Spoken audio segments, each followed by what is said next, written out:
Italia e Cartea.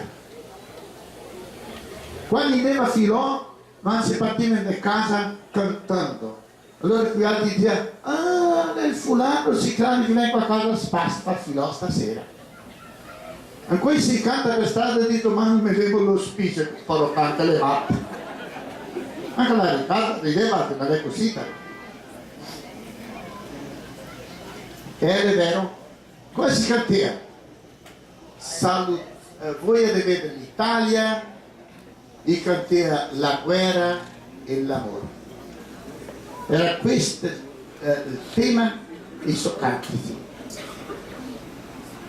Alla festa venivano tutti a messa, poi veniva la gente, in preghiera, dopo il giugamone, e dopo si su 4 cantate e veniva a casa contenti perché aveva forza per lavorare un'altra settimana con voi e con coraggio.